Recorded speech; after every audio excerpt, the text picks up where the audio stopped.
I wasn't supposed to be there that day. That's the thing about moments that change you, they don't announce themselves. You don't wake up and think, today I'm going to witness something I'll never forget. You just end up there. Standing in the cold, sipping terrible coffee from a paper cup, half wishing you'd stayed in bed. It was a Tuesday in late October. London. That particular shade of grey the city gets when autumn stops pretending and shows you its real face, heavy clouds sitting low like a ceiling, the air smelling of wet stone and bus exhaust. I'd been in the city for almost a week at that point, visiting my cousin who lives near Pimlico. We'd done the usual tourist things the first few days: Borough Market, the Tate, a very expensive and very average pasta place near Covent Garden. But that morning, she had work. So I had the city to myself. I ended up near Buckingham Palace almost by accident. I'd taken the wrong tube exit, classic, and, by the time I figured it out, I was already walking up the Mall, that wide, tree-lined boulevard that leads straight to the palace gates. There's something about that walk that gets you even when you're not trying. The trees on both sides, the flags, the way the palace just appears at the end of it like someone placed it there exactly for this moment. I don't care how many times people say it's touristy. It stops you. It just does. By the time I got to the forecourt, the area right in front of the palace gates, separated from the crowds by iron railings, it was around 10:30 in the morning. There were maybe 150, 200 people already there. Tourists mostly, from the look of it. Families with pushchairs. Couples with matching camera straps. School groups being herded by tired-looking teachers. A few solo travelers like me, phones out, taking photos of things we'd all seen 100 times in pictures but somehow needed to photograph for ourselves anyway. And the guards. There were 2 of them posted at the main gate. You know the ones, the bearskin hats, the red tunics, the rifles held perfectly still against their shoulders. They stand in these small sentry boxes, wooden structures painted in black and gold, and they do not move. Or rather, they do move, they march, slowly, back and forth in a short, deliberate pattern, boots striking the pavement with that crisp, flat sound that carries even through crowd noise. But their faces don't move. Their eyes don't move. They are trained to be stone. Trained to be symbols. And, most of the time, people respect that. Even when they're pressing their faces against the railings to get a better photo, even when their kids are waving and shouting, most people understand on some level that these men are not a theme park attraction. They're soldiers. Most people. I noticed him maybe 15 minutes after I arrived. He was hard to miss, honestly, not because of how he looked, but because of how he moved through a space. There's a certain kind of person who walks into a crowd and immediately starts performing. Not for any specific audience. Just performing. Like they need to be the most interesting thing happening at any given moment. He was American, and I say that not as a judgment, just as a fact, because his accent became very clear very quickly. Late 20s, maybe 30. Wearing a baseball cap backwards, a puffer jacket that was too big for him, cargo shorts despite the temperature, and those chunky white trainers that cost more than my weekly food budget. He had one of those camera setups that content creators use, a phone on a small gimbal, already recording. He was narrating as he walked. Okay guys, we are here, Buckingham Palace, London, England, baby, and today we are going to have some fun. A few people nearby glanced at him. One woman older, wearing a green wax jacket, pressed her lips together slightly and looked away. I noticed that too. His name, I later found out from the crowd, was something like Derek or Darren. I heard someone call it out near the end of all this, some friend who'd been trailing behind him with a second phone. For now though, let's just call him what he was that morning, a man who had confused confidence with respect, and attention with admiration. He made his way to the railings, close to the section where one of the guards, the one on the left, was doing his march. Back and forth. 7 steps. Turn. 7 steps. Turn. Like clockwork. The guard was young. I could tell even from a distance, even under the hat and the uniform. There was something in the set of his jaw. He couldn't have been older than 22, maybe 23. But he stood like someone much older. Straight. Still. Present. Derek, we'll call him Derek, positioned his gimbal, pointed his phone at the guard, and started talking to his followers. Alright, so check this out. These guys literally cannot react to anything. Like, it is physically against the rules for them to respond. Watch this. And then, he started. It began small. He waved exaggeratedly close to the railings. Hello? Anybody in there? Hello? He knocked the air between them like he was tapping on glass. Is this thing on? Some people around him laughed, not many, but a few. Younger guys mostly. The kind of laugh that's more about not wanting to be the person who doesn't laugh than actually finding something funny. The guard didn't react. His eyes stayed forward. His march continued. 7 steps. Turn. 7 steps. Turn. Derek grinned at his camera. See? Nothing. Absolute robot. Okay, let's go deeper. He started mimicking the guard's walk behind the railings. Exaggerating it, knees high, arms stiff, face pulled into a blank expression. He marched alongside the guard on his side of the fence, staying level with him, turning when the guard turned, stomping loudly so people around could hear. He was doing a voice, some hybrid British accent that sounded like a cartoon, narrating his own performance to his followers. I am a very serious royal person. I do not feel emotions. I have never laughed in my life. I am basically a very expensive garden ornament. More laughter from the outer circle of onlookers now. The school group nearby, teenagers, 15 or 16 years old, were giggling, some of them filming on their own phones. A few adults looked uncomfortable. The woman in the green wax jacket had moved away entirely. I stood there and I felt something I couldn't quite name at first. It wasn't exactly anger. It was more like embarrassment. But not for myself. For the situation. There's something genuinely uncomfortable about watching someone disrespect a person who cannot respond, not because they're weak, but because their discipline is stronger than anything Derek could provoke. The guard's stillness wasn't emptiness. It was the opposite of emptiness. And Derek either couldn't see that, or didn't care. Then, Derek escalated.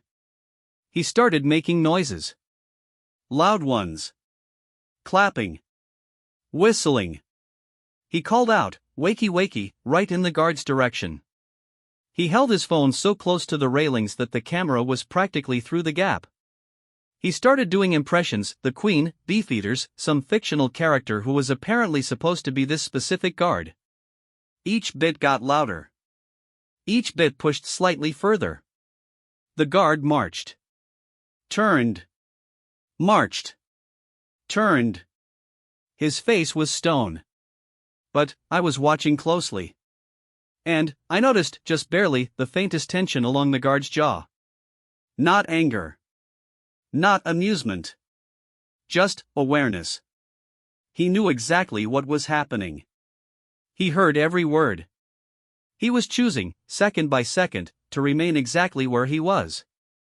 And that choice, that active, deliberate, quiet choice, was so much harder than anything Derek was doing. Derek had pulled a small crowd now. Maybe 30, 40 people watching specifically what he was doing rather than the palace itself. He was feeding off it. His commentary was getting sharper, more personal. I genuinely think this guy might be asleep. Like, is there a person inside there? Hello? Do you need help? Blink twice if you need help. He laughed at his own joke. Guys, I am going to get a reaction today. I promise you. By the end of this video, this man will react. That was the moment. Not because of what Derek said, but because of what happened right after he said it. It started with a sound I almost didn't register, a small sound, easy to miss under the crowd noise and Derek's performance. A kind of sharp, broken gasp. High-pitched. The kind of sound that cuts through everything else, not because it's loud, but because of what it carries in it. It came from my left, about 10 feet away. A little girl. She was small, maybe 5 years old, maybe 6. Dark pigtails. A yellow coat that was a size too big. She'd been standing with who I assumed was her grandfather, an older man with white hair, wearing a flat cap, the kind of steady, careful presence that grandparents have. They'd been standing together at the railings, the grandfather pointing things out, the little girl watching with that total, pure attention that children have when something genuinely fascinates them. At some point, in the chaos of Derek's crowd forming, in the shuffle of people moving to get a better view, the little girl and her grandfather had gotten separated by the press of bodies. Not far. Maybe 15 feet. But, in a crowd, 15 feet is a different world. And now she was standing alone. The sound she made, that small, sharp gasp, was the sound of a child realizing they can't see the person they're supposed to be holding hands with. It went from gasp to tears in about 4 seconds. She didn't scream. She didn't run. She just stood there in the middle of all those adult legs and adult noise and started to cry silently at first, then, with that silent cry face that children make, mouth open, eyes scrunched, before the actual sound comes. And, when the sound came, it was heartbreaking. Not loud. Just real. A few people near her noticed.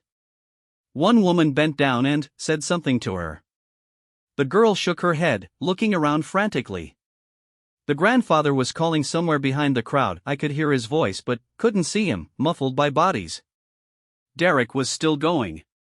Still filming. Completely unaware. And then, the guard stopped marching. I want to be precise about this, because I've thought about it many times since. He didn't just pause. He didn't slow down and stop. He stopped completely mid-step, one boot still in the air, and turned his head. In all the time I'd been standing there, in all the time Derek had been performing his little show, in all the commotion and noise and laughter and camera flashes, not once had that guard's head turned. Not once had his gaze shifted from that middle distance that royal guards are trained to fix themselves on. His eyes had been pointed somewhere just past the horizon of all of us, somewhere no distraction could reach. Until now. He turned his head toward the sound of that little girl crying. The shift was maybe 30 degrees. Enough to find her in the crowd. And, for just a moment, just one, I saw his face change. Not dramatically. Not the way faces change in movies, with tears and trembling lips. Just a small thing. A flicker. Like a door opening an inch. He found her with his eyes. The little girl in the yellow coat, standing alone, crying that quiet, desperate cry. And then, something happened that nobody standing there was prepared for. He spoke. His voice was quiet, not loud enough to carry far in normal circumstances. But, somehow, in that particular moment, the crowd had gone slightly still. Derek had finally noticed something was happening and stopped his commentary. The general ambient noise of everyone filming and shuffling had dipped, the way sound sometimes does at certain outdoor spaces when a gust of wind passes through and takes everything with it for just a second. So we all heard it. Hey. Hey, sweetheart. Look at me. His voice was calm. Deep. But warm, genuinely warm, the kind of warmth that's not performed. The kind that just lives in a person and comes out when it needs to.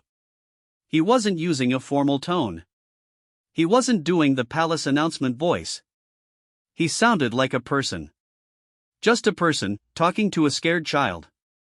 The little girl, through her tears, through the confusion, looked up. He held her gaze. And, even from where I was standing, I could see it in his face. He was telling her, without words, you are safe. I see you. You are not alone. What's your name? He asked. She sniffled. Wiped her face with the back of her hand. Amara, she said, barely audible. Amara. He said it back to her like it mattered. Like he was filing it away somewhere important. Amara, can you see the big gates right there? He didn't gesture, his hands were still on his rifle in the proper position, but he nodded slightly toward the main gate entrance area, just to his right. Your grandfather is just there, just behind those people. He's looking for you right now. Can you wave very big so he can see you? She looked in the direction he'd nodded. raised her small arm, waved. And the grandfather, who had been moving through the edge of the crowd with real panic in his face, that particular white-knuckle panic of an older person who has lost a grandchild in a public space and is trying very hard not to show how afraid they are, he saw her. He raised his own hand. He called her name. The crowd between them parted, the way crowds sometimes do when they finally understand what's happening. Within 20 seconds, she was with him. He knelt down on the pavement and held her, and she grabbed onto his coat with both fists, and I heard him say something in what sounded like Bengali, something soft, repeated, the way you talk to someone you love when the fear is leaving and the relief is flooding in. The whole exchange, from the guard first stopping to the grandfather reaching the girl, had taken maybe 90 seconds. 90 seconds. Then, the guard turned his head back, repositioned his gaze on that middle distance, lifted his boot, and resumed his march. 7 steps. Turn. 7 steps. Turn. Like nothing had happened. The crowd was silent for a moment. I don't mean that loosely, I mean genuinely silent, in that way large groups of strangers almost never are. 40, 50 people just stopped. Stood there. Processing. Then, someone began to clap. Not the performance applause kind. The slow, sincere kind. One person, then 3, then more, rippling outward through the crowd until most of the people watching were clapping. Some of the school kids. The couple with matching camera straps. Even a few of the people who'd been laughing at Derek's impressions 5 minutes before. And Derek? Derek had lowered his gimbal. I watched it happen. His arm came down, not quickly, not with drama, just slowly, like the weight of the thing had suddenly increased. His camera was still technically recording, but it was pointing at the ground now. His face, which had been lit up and performing for the last 20 minutes, had gone very still. Very quiet. He wasn't laughing. He wasn't doing a voice.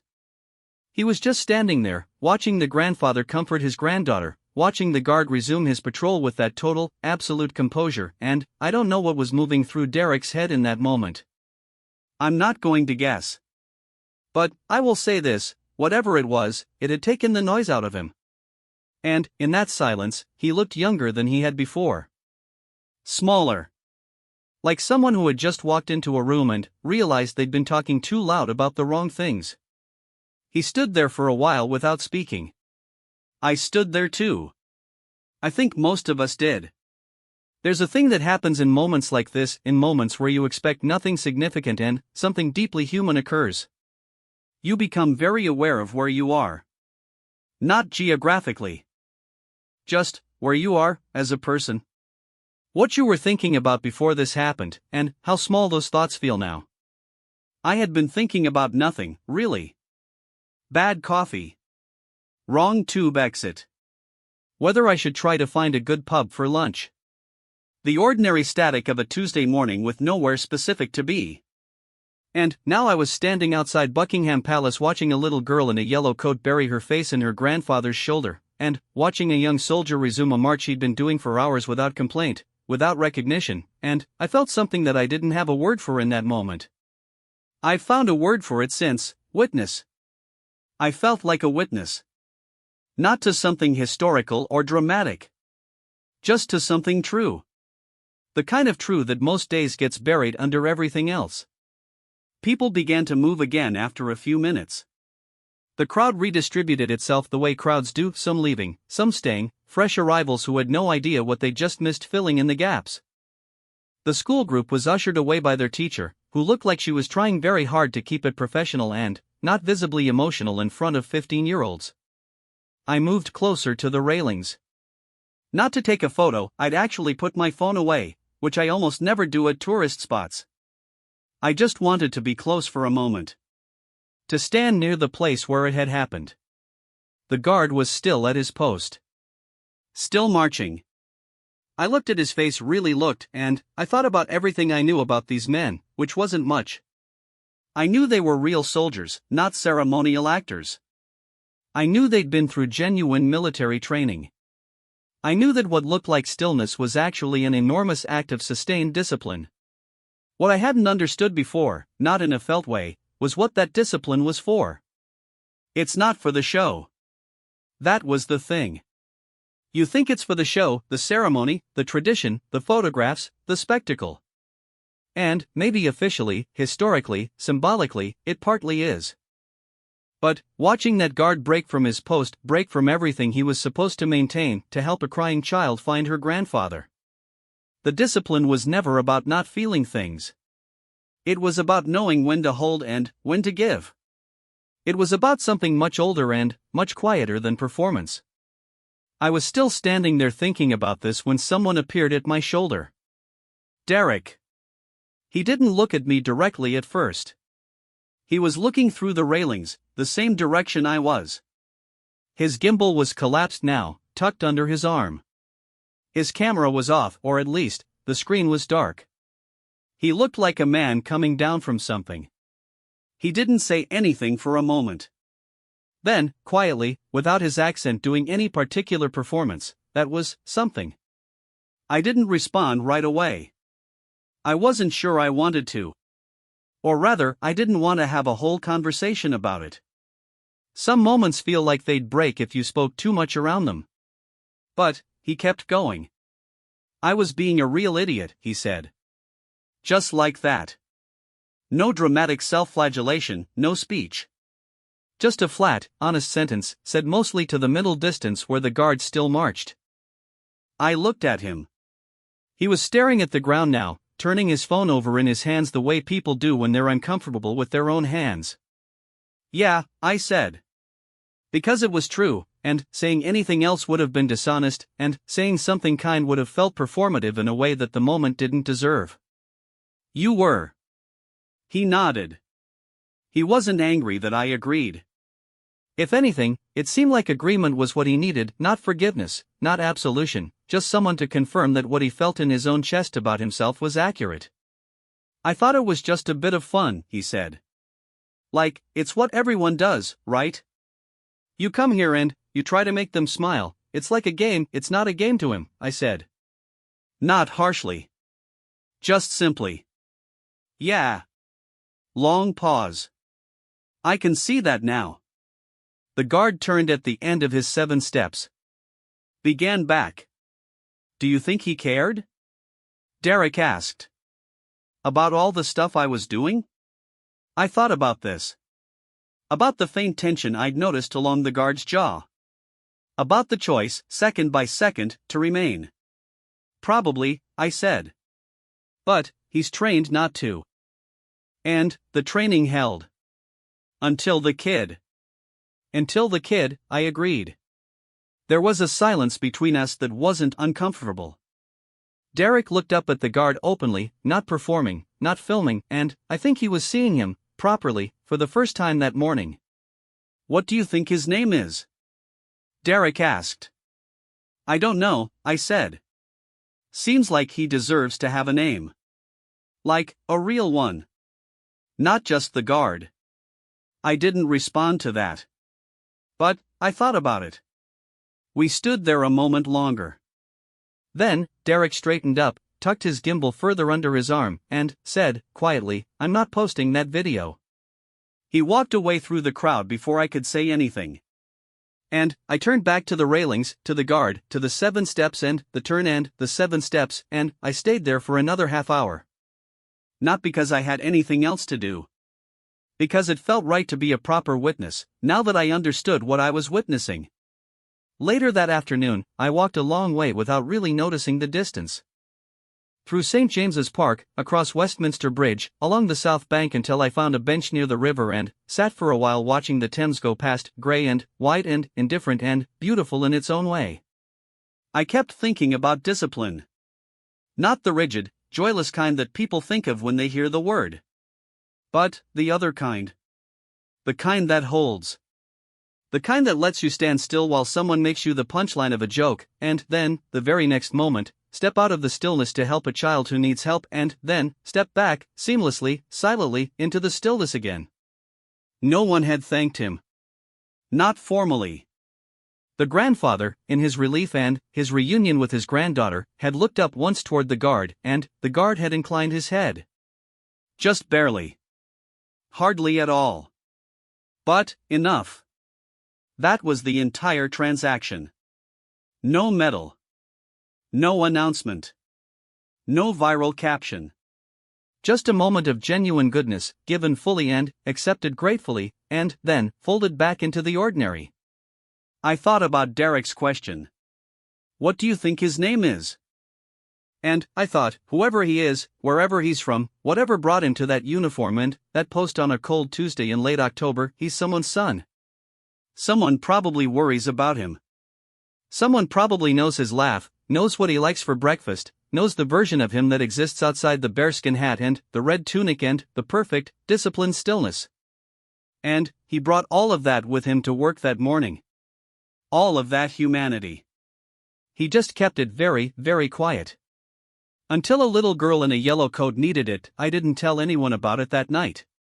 My cousin asked how my day was when she got home from work and I said, good, walked a lot, went to the palace.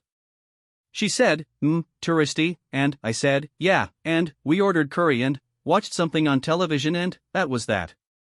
It wasn't that I didn't want to talk about it. It was more that I wasn't sure I could yet. Some things need time before they'll fit into words. If I tried to explain it over dinner, it would have come out wrong, too dramatic, or not dramatic enough, or I'd have focused on Derek and missed the point entirely, or focused on the guard and made it sound like a feel-good story, which it was and also wasn't. So I kept it to myself for a few days. Let it sit. Thought about it on the tube, on long walks, in the half-dark of my cousin's spare room before sleep. What I kept coming back to was not the guard, actually. Or not only the guard. It was Amara. The little girl in the yellow coat. I thought about what it must have felt like being 5 years old, or 6, surrounded by legs and noise and the indifferent bustle of a tourist crowd, looking for a face you trust and not finding it. There is no fear quite like that specific fear. Even as an adult, you feel it sometimes, the sudden cold understanding that you are, in some essential way, alone. That the world is very large and you are very small and the people who make you feel safe are not, at this moment, where you need them to be. And then, a voice. A calm, steady, warm voice from somewhere above the crowd. A voice that said your name back to you like it mattered. A voice that gave you a task wave, so he can see you, and, in giving you something to do, gave you back a sense of agency, of self, of being a person with a name and a grandfather and a place where you belonged. That guard knew what he was doing. Not in a calculated, textbook way. In an instinctive, fully human way. He understood in a fraction of a second what a crying child needed, and he gave it to her, and it cost him nothing except the permission he'd been trained never to give himself. I wonder if he even thought of it as a decision. Or if it just happened, the way things happen when a person's training and humanity finally point in the same direction. On my last morning in London, Friday, the kind of pale autumn morning where the light is thin and gold and everything looks slightly unreal, I went back. I'm not sure why exactly. Partly to see it again. Partly because of something unfinished in me that I couldn't name. I took the right tube exit this time. Walked up the mall again, the trees beginning to thin now, leaves gathering in drifts along the edges of the path. Got my terrible paper cup coffee from a cart near the Victoria Memorial. Stood at the railings.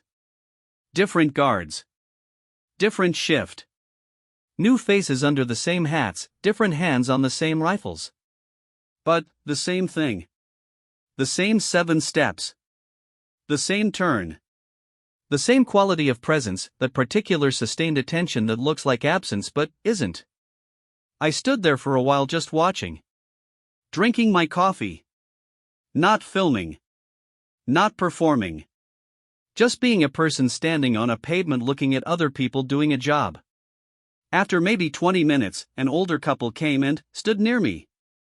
Tourists, I could tell from the guidebook one of them was holding, a thick red one with gold lettering. They watched for a while. Then, the woman, quietly, said to her husband, "Do you think they get bored?" The husband considered this. "No," he said, after a moment. "I think they get peaceful." I thought about that the whole way home. Peaceful. Not the absence of feeling. Not the suppression of it. Something else. Something on the other side of discipline, when discipline becomes so deep it stops feeling like effort and starts feeling like ground. Solid ground. The kind you can stand on in any weather. The kind that holds you when someone is mocking you through iron railings with a camera and an audience and a need to be the most interesting thing in the room. And the kind that lets you speak gently, briefly, essentially, to a frightened child, and then return. I've been home for almost 3 weeks now. Life has resumed its usual texture: work, meals, bad television, the specific background noise of my own flat that I find either comforting or oppressive depending on the day. London feels like a different country already, the way trips do once you're back inside your own routine. But that Tuesday keeps coming back to me. Specifically, certain images from it. The little girl's arm going up. Waving. The grandfather moving through the crowd, cap slightly askew from hurrying, face full of that relief that only exists when something nearly went wrong and didn't. Derek with his gimbal lowered, looking at the ground, turning his phone over in his hands. And the guard. Always the guard. Mid-step, turned, eyes finding the one person in that crowd who needed to be found. Then, resuming. 7 steps. Turn. I've told the story now, obviously, to a few people. Friends, over drinks, in the way you tell stories that still feel alive in you. And the thing people always ask, the first question, is, did someone record it? Is there a video? And the answer is, I genuinely don't know. There were a lot of phones out that morning. It's possible. Everything gets recorded now, whether we want it to or not. But if there is a video somewhere, I haven't seen it. And I'm not sure I'd want to. Some things change when they become content. Something leaves them. The thing I saw that morning was not content. It was a human being doing a deeply human thing in a place that everyone thinks of as spectacle, and, in doing so, making the spectacle invisible for a moment. Making everything else invisible. Making it, just briefly, about nothing except a child who was scared and a person who could help. That's not viral. That's just real. I keep thinking about what Derek said at the end. I'm not posting that video. I've thought about what that decision cost him. Not much, perhaps, in the grand scheme: one video not posted, one morning's content scrapped. But I think it cost him something. Because content creators, whatever you think of them, operate in a world where not posting is a kind of small defeat. Every moment is potential material, and choosing not to use it is choosing to give something up. He chose to give that one up. Why? Because what he saw couldn't be framed as entertainment without betraying it. The guard's kindness, the child's fear, the grandfather's relief, to package that and caption it and put it in front of an algorithm for engagement would be to take something genuine and make it into something instrumental. And, I think, in that moment, Derek knew the difference. Maybe for the first time that morning. Maybe for the first time in a while. I'm not giving him a redemption arc. He was still a man who had spent 20 minutes mocking a soldier for clicks. One moment of quiet grace doesn't undo that. But I think the fact that the moment reached him, got through whatever the performance had built up around him, matters. It means something reached him. Which means there was something in there to reach. We're all performing something, in our way. We all have a version of ourselves we put up for other people, at work, online, even with friends. The question is whether, somewhere under the performance, there's a person who still knows the difference between what's real and what just looks real. A person who, when they encounter something genuinely human, puts the camera down. Derek put his camera down. I think about that too. There's a thing I've started noticing, now that I'm home and life is normal again, that I didn't notice as much before. How many people hold themselves together in difficult circumstances without anyone acknowledging it? The nurse at the end of a 12-hour shift who still speaks gently to the patient who's been rude to her all day. The bus driver who stays calm when someone is screaming at him about a schedule he doesn't control. The teacher who shows up on Monday morning despite knowing that half the class will ignore everything she says. The father who holds it together at the hospital when he needs to be the one his kids can look at to know whether to be afraid. These people are all doing a version of what that guard does. They are all standing still inside a storm of things that want to move them. Not because they don't feel the storm, but because they've found something, call it training, call it love, call it character, call it whatever you want, that holds. We don't always see it. We walk past it on the street. We sit next to it on the bus. We film it sometimes for content and miss what we're actually looking at. But it's there. It's always been there. I've thought a lot about what I would say if I could say anything to that guard. Not about what he did for Amara, though I think about that too. But about what he gave the rest of us. All the people standing at those railings that morning, phones out, slightly bored, performing our own versions of tourism. He gave us something we didn't know we needed, proof that it still exists. That it's still possible to stand in a world that demands constant reaction and choose, deliberately, to be still. To keep your 7 steps and your turn and your silence. And then, when something real requires you, when something genuine and fragile and afraid looks up at you from below all the noise, to be immediately and completely present. No announcement. No applause. No record of it except in the people who saw it and carried it home with them. I carried it home. I'm still carrying it. Amara will probably not remember him when she's older. Children don't hold on to moments the way adults do, or they hold on to the feeling without the detail. She'll perhaps grow up with a general, wordless sense that London was a good place, that something kind happened there once, without being able to say what or from whom. The yellow coat will be long since grown out of. The grandfather, I genuinely hope, will still be there, holding her hand at other places, pointing things out. But, somewhere in her, in that place where early experiences settle and become part of the architecture of who a person is, there will be the residue of that voice. Amara. Can you wave very big so he can see you? The residue of being found. Of being seen. Of someone choosing, in the middle of their own very demanding duty, to simply help. That stays. Even when you can't name it. Even when you've grown up and moved on and live far from iron railings and bearskin hats and cold October mornings in London. It stays. My flight home was delayed by 2 hours. I sat in the departures lounge at Heathrow eating an overpriced sandwich and people watching, which is what I always do in airports because airports are one of the only places left where people are genuinely themselves, stripped of their local context, caught between places, not quite performing for any specific audience. I watched families. Tired business people. Couples who were past the talking stage and into the comfortable silence stage. Young people with too much luggage and not quite enough plan. An older woman traveling alone who read the same page of her book 4 times without turning it. All of them carrying something. All of them doing their best. Eventually they called my gate. I packed up my terrible sandwich and my carry-on and joined the queue with everyone else, shuffling forward in the particular patient resignation of airport queues. And I thought, one last time, about that guard. Marching still, somewhere across the city. 7 steps. Turn. 7 steps. Turn. As of this moment, probably. As of this very minute. Holding his post in the cold. Carrying whatever it is that holds people together when everything around them is noise. You'll never know his name.